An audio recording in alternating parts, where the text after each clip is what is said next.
Hello everyone, and welcome to Linux Forensics here at Pentester Academy. In this video, we're going to show you the final version of our Python scripts that allow us to read in all of that metadata from the superblock and from the group descriptors. So earlier we showed you how you could read these two items separately, and we said that we would show you how you can combine the information to get a better picture of what's going on with your file system. So here we have our script. Not much has changed. I start out with the shebang, user bin Python. I added one additional import, and that's this math import for the log function, and we'll see why that is in a little bit. Here's our superblock class, and the only changes that have been made here is that I added a couple of functions. So I added one that would tell you the number of block groups, and another that would tell you the size of the group descriptors, which is normally 32 bytes unless you're running a 64-bit ext4 system, in which case it is doubled. A couple of other things that were added right here. I added some helper functions to tell you where does a particular group start. So what's the starting block for a given group number? What's the ending block? What's the starting inode? What's the ending inode? And also I added some methods where you can get the group from a block number. So you might say, is this block in a particular group? And it will tell you. I can also get the group index from a block. I can get the group from an inode, and the group index from an inode. So this tells me for a particular block, which group is it in, and within that group, what is its index in the bitmaps, etc. And the same thing is true for inodes. I can find out which group they are in and what is their index within that group. And here's another method. Group has superblock. So group has superblock says for this block group number, is there a superblock in here or not? And there are a couple of things that determine that. So if it's the first block group, they all have a superblock. So that one's pretty easy. I have a little short circuit here. If it's block group 0, yes, return true. If you're running sparse super 2, in this case there are two backup superblocks. And where are they located? They're located in backup block groups. It's an array of 2. So I check if you're running that feature and you're in one of those 2 blocks, then I return true. Else, if you're running sparse super, in sparse super, you have backups in block 1 and all the powers of 3, 5, and 7. So here I say, are you in block 1 or a power of 3, power of 5, power of 7? So this might look a little strange, but essentially what I'm doing is I'm saying, is the block group number that you passed in equal to 3 to the power rounded of the log of the block group number divided by the log of 3. So if this was an even power of 3, this would all work out, and this would return true. And I do the same thing for powers of 5 and powers of 7. And that's why I had to import the log function. And here, if you're running meta block groups, then I look for where you started the meta block groups. This is a feature that you can actually add to a live file system. So you might have meta block groups on part of the system, and that's why I do this check. I look for the first meta block group, and a meta block group takes your drive and it busts it up into different groups, meta block groups, which essentially view their part of the disk as the entire disk. So the information that they store in terms of the superblock and the group descriptors is only for their meta block.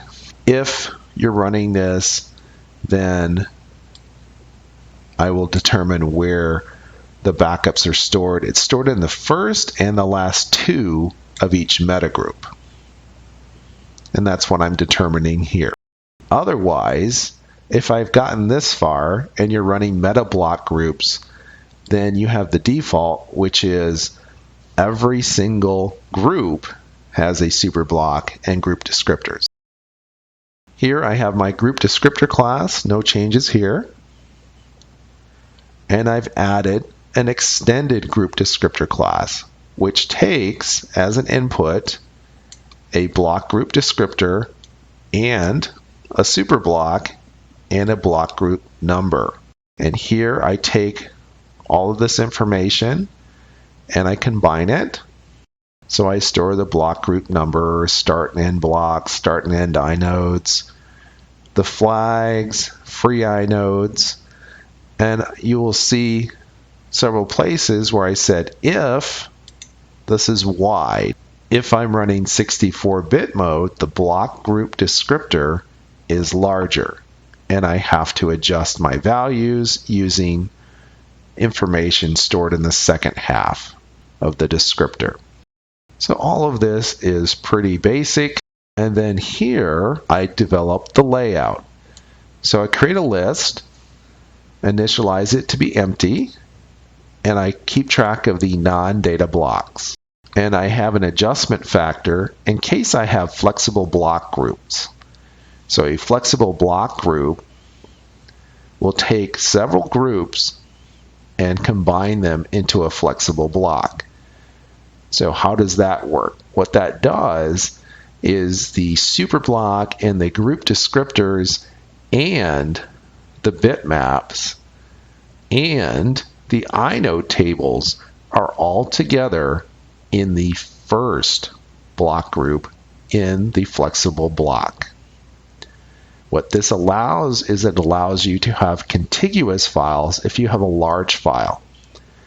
If you have a large file that spans multiple block groups, this way all of its metadata is in one happy place and you don't have to spread it all around. So that's a flexible block group, and there's an adjustment factor, which is essentially equal to the size of the flexible block group. So I first check and say, if I have a superblock, then the superblock comes first. And the group descriptor size is given by this formula. I then will add to my layout a group descriptor table of that size. Then I have non-data blocks, and I add the group descriptor size plus one block for the superblock, and then the group descriptor table. Now, if there is reserved space for future expansion of the group descriptor tables, I will add that. So I'll add in the reserved space, and I will add that space into the non-data blocks, and then I will get the block bitmap low address, and again, if it's a wide group descriptor, if it's a 64-bit system, then I will add in the high part of that address. I will add this to my layout, so I have the data block bitmap, which is always one block, and I will ask, is this group from a block equal to the block number. In other words, is this block that contains the data block bitmap, which I call BBM, is that equal to the current block number? Again, a flexible block group will only have this in the first block group. So if I'm in the right place, then instead of adding just one block to the bitmap, I will add this adjustment factor, which is the number of block groups in my flexible block. I then calculate my inode bitmap, and I do something very similar. And I say, is this in the right block group? And if it is, add the flexible block group adjustment factor. Then I look at the inode table, and once again, I do the same thing. I take the number of blocks, and I have to multiply by the flexible block group adjustment factor if I'm in the first block. The other ones don't have all these things. It just has data.